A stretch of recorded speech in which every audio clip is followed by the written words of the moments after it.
to see beyond the degree to the lives it enriches, to see beyond the students to the opportunities they have to change the world, to see beyond what we've accomplished to an ongoing mission of service, academics, and faith. That is the university we have been. That is the special community we are. That is the Lipscomb we will be. Lipscomb University. We have faith in your future.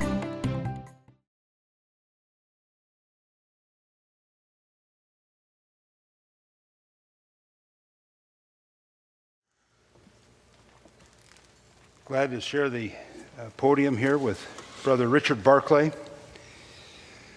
one of the great preachers of our time. Richard is witty, he's kind, he is quick on his feet. I think all three of those are just masterful traits that he has. Richard, in his kindness, has invited me on a few occasions to preach at the Hillcrest Church of Christ that he leads just outside of Atlanta, Georgia. In fact, I was there this January with Richard. And the custom is that we go to Richard's office and we have conversation before worship. And then we go from the office into worship together. And as we were leaving his office, he says to me as we're walking out the door, he says, "Would you like a handkerchief?" And I look down and Richard is opening a new box of white cloth handkerchiefs. And I say, "Yes, I'll take a handkerchief." And as he pulls out a handkerchief to hand to me, there's something I'd forgotten to say to him about the sermon. And I said, "By the way, during the sermon, I'm going to mention Donald Trump." To which Richard said, "I think I'll need a handkerchief too." Our text this morning is 2 Samuel 11 and 12, a most disturbing passage for us, as it was for a freshman Old Testament survey course I taught with 40 students. It was the mid-semester of that course. We were in the Monday and Wednesday classes, all focusing on David, his unlikely rise to power, his military genius, his spiritual leadership of an entire nation, a combination of talent that is seldom seen in one person. David wrote the Psalms. David led his people into the nation's golden age, into a relationship with God. David was a man after God's own heart. David was a real hero. No wonder Michelangelo chiseled for all the world to admire David. And that's what we did on Monday and Wednesday, laying the groundwork for Friday's class, which began with this text. In the spring of the year, the time when kings go forth to battle, David sent Joab and his servants with him and all Israel, and they ravaged the Ammonites and they besieged Rabbah. But David remained in Jerusalem. And then it happened one afternoon when David arose from his couch and was walking on the roof, when he saw from the roof a woman bathing, and the woman was very beautiful. And David sent and inquired about her, and one said, Is this not Bathsheba, the daughter of Eliam, the wife of Uriah the Hittite? So David sent messengers and took her, and she came to him, and he lay with her. Now she was purifying herself from her uncleanness. She returned to her house. The woman conceived. She sent and told David, "I am with child." "Tell me," I asked the class of 40 freshmen, "who's at fault?" An A student near the front raises her hand. "Yes?" She says, "I think David's at fault." "Really? Why do you think that?" She says, "He has all the power. He's the king. He can do what he wants. The woman has no choice. In fact," she says, "I think Bathsheba was raped." "Oh my," I say. "Are there other opinions? Anybody else have another opinion?" Baseball player in the back row raises his hand. He says, "Bathsheba, she's at fault." "Really," I say. "You think Bathsheba's at fault? Why so?" He says, "Number one, she's out in the open bathing for everybody to see. And number two, she's very beautiful." And he said, "That's a temptation I find hard to resist." And his fellow baseball players all nodded their head in agreement. So I say to the class, "So who's at fault?" We're suggesting just two possibilities: only David or only Bathsheba. A C student takes the bait. "I say they're both at fault," he says. Sounds like that biblical proverb we studied last week. How'd it go? It takes two. And the D student said, tango. It takes two to tango. So we have three possibilities, and I write them on the board. David, he has the power. Bathsheba, she's out naked bathing. And David and Bathsheba, it takes two to tango. I said, let's vote. All those who think only David's at fault, raise your hand. And three hands go up. The A student and her two friends, and I write down 3 under David. All those who think only Bathsheba's at fault, the first baseman, the shortstop, and 2 starting pitchers raise their hands. And I write down 4. All those who think that David and Bathsheba are both at fault, and the other 33 hands go up.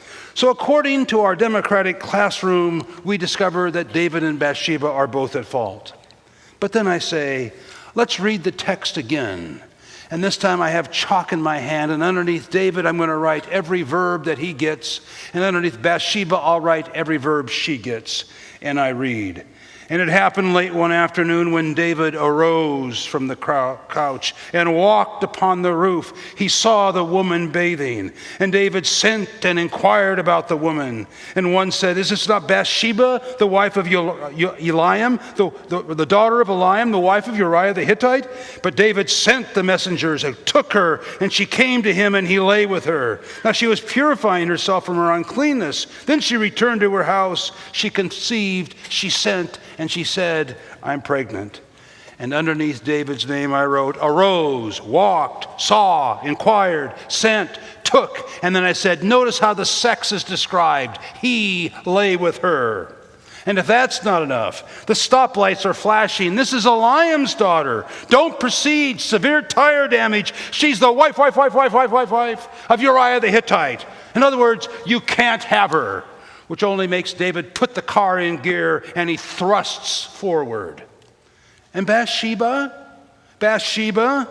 all of Bathsheba's verbs are in response to the king. She came to him when he sent for her. She purified herself from her uncleanness. She conceived after he lay with her, and then she told him, I'm pregnant. First baseman raises his hand. Well, what about the public nudity? I say, you're looking for a loophole. Get your male gaze off the woman and look at the place the text's pointing to. The text is pointing to David and his verbs. They're all aggressive. They're all active. And Bathsheba's verbs are passive. And they're all in reaction to the king's heavy hand. The story says that Bathsheba's a pawn. The story is all about King David's sin. In other words, this hero, this man after God's own heart, King David has sinned. He's been caught with his hand in the cookie jar when the lights go on, when Bathsheba says, I'm pregnant. So what does a public figure do when caught in sin? And that's the question that's been dazzling us for years. Did you see Monday's New York Times essay, Ken Starr's Squalid Second Act? Subtitled, The Prosecutor Who Exposed Bill Clinton to Disgrace Has Finally Discovered Some of His Own. The Baylor football scandal and cover-up is described in detail. What do you do when you've been caught in the act with your hand in the cookie jar when the lights go on? What does the public figure say when caught in sin? Starr's ordeal and the New York Times headline, of course, only sends us back 20 years. I didn't have sex with that woman, Bill Clinton said, which only reminded us of Richard Nixon 20 years before. I'm not a crook. What does the public figure say when caught in sin, especially when there's power to protect and a legacy to preserve? Of course, David's not been caught yet, and he won't be if he can successfully cover up the sin. So he brings Bathsheba's husband Uriah back from the battle. And David's single goal is to get Uriah between the sheets with Bathsheba so it might look like her pregnancy was caused by Uriah. He summons Uriah to the royal palace. So Uriah, he said, how goes the battle? Can you give me a report of General Joab's progress and what's the morale of the troops? Good. Glad to hear it, David says. Well now, why don't you go on home, Uriah? Spend a little time, wink, with your wife. Tell me now, what's her name? I've sent flowers. I've arranged a romantic dinner for 2. It's called cover-up. Richard Nixon erases the tapes, hush money, forced resignations. You remember, he fires Archibald Cox. He refuses to cooperate with investigators. Watergate scandal, damage control. But there's no controlling the damage for David. Uriah, the husband, has taken a vow. No sex before the battle's won, and so he sleeps on the porch. Sometimes the simple cover-up doesn't work, and more imaginative tactics are needed.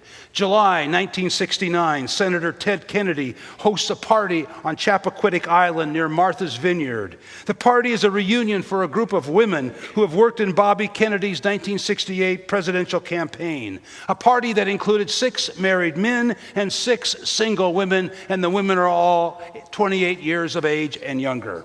That night, Kennedy, driving away from the party with Mary Jo Kopechne, drives off a bridge and into a tidal channel. Kennedy swam free, leaving Miss Kopechne trapped in the car under the water. He left the scene. He did not report the accident until the next day, and Chappaquiddick became a national scandal.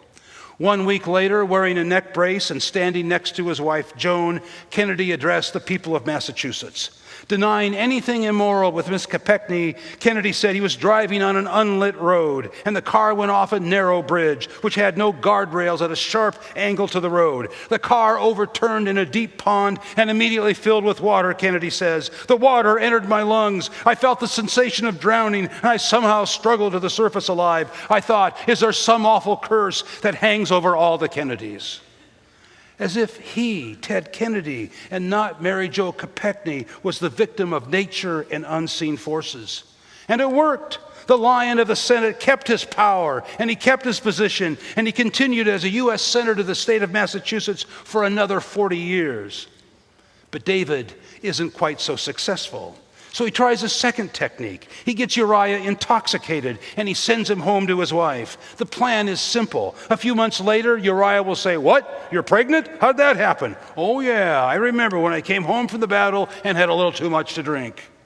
And it would have been the perfect cover-up, except Uriah doesn't take the bait. He's intoxicated, but he remembers the vow, and he thwarts David's strategy. Uriah, the Hittite, is so loyal to the Lord of Israel that he won't sleep with his own wife, while the king of Israel avoids the battle and sleeps with his neighbor's wife. Now let the irony of that sink in. So David takes drastic measures. In the morning, he writes a letter to Joab and sends it by hand of Uriah, ordering the general to position Uriah at the forefront of the hardest fighting, and then to withdraw all supporting troops, so that, in David's words, Uriah might be struck down and die. And Joab follows orders. And when the report comes back to King David that Uriah, the husband, is dead, David says, "Well, that's how it goes, isn't it? This is war after all." For 27 verses, the narrator of 2 Samuel tells the sordid tale that I have just paraphrased in honest and gory detail. And as the narrator lays out the plot, he does it without any editorial interruption. He does it without moral judgment. Not once does the narrator say until the last verse, "This is terrible. This is rated R. Children under 12 shouldn't be listening to this." He doesn't even say, "Shame, shame, shame." The narrator describes one event after another, with the camera always on David: adultery, cover-up, and murder. The man after God's own heart, the nation's spiritual giant: adultery, cover-up, and murder. And no one knows. No one knows, except David, and Joab, and Bathsheba, and maybe a couple inside administrators, and you and me. Adultery, cover-up, and murder.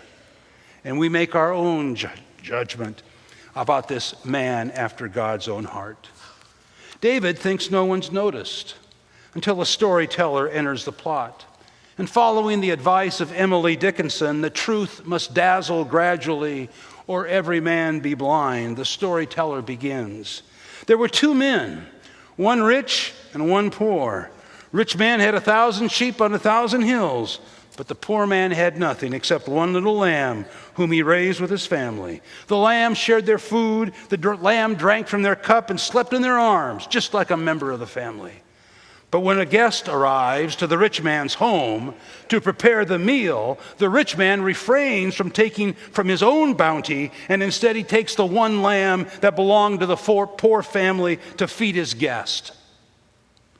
Missing the connection to himself, David becomes enraged, and he says, "The rich man deserves to die." He judges he must pay 4 times the lamb's value. And only then does the storyteller say, "Thou art the man." Now at this moment, the baseball players in the back of the room turn in their Bibles to Psalm 51. They love the language. They find it so therapeutic.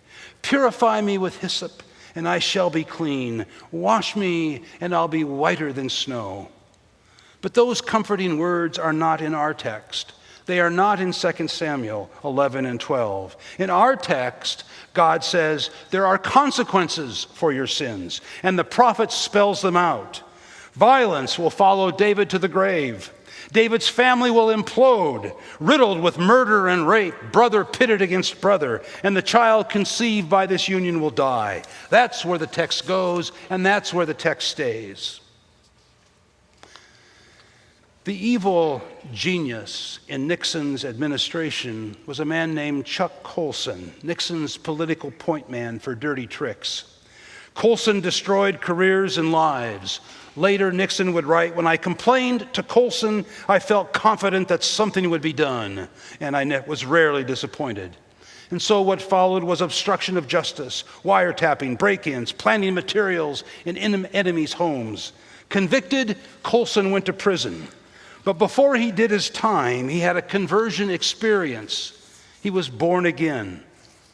But you remember with me that you'll know the tree by the fruit it bears. And after prison time, Colson proved to be a new man. True to his new person, he engaged in prison reform. He joined evangelicals and Roman Catholics in a work for greater good. And for the rest of his life, Chuck Colson spent every Easter with inmates in prison, which he called the darkest place in American society. You'll know the tree by the fruit that it bears. Chuck Colson was born again. Of course, born again can have an ulterior rhetorical motive, creating a false dichotomy within the public figure. Yes, mistakes were made, but not by me. That was the old me, and this is the new me, the forgiven me. I smoked a little pack. I drunk a lot of gin. I've been down to a house of sin. The things I've done I can't undo. But if God can forgive me, why can't you? I've been born again. When David hears the terrible consequences of his actions, he confesses, "I have sinned." One verse out of 42 do we hear David's remorse, "I have sinned against the Lord." 97% of the rest of the text is devoted to describing David's sins and their consequences, and the focus is clear. The guy in the back row raises his hand. Can we please take the detour to Psalm 51? "Wash me from my iniquity, cleanse me from my sin, restore to me the joy of your salvation." No, we can't go there. Not yet. The literature we have in our hands says that after David's one-verse confession, there is still a price to be paid, because David was seduced. He was seduced not by Bathsheba. He was seduced by his own power and by his own position. He was seduced by his independence and departure from the standards of God.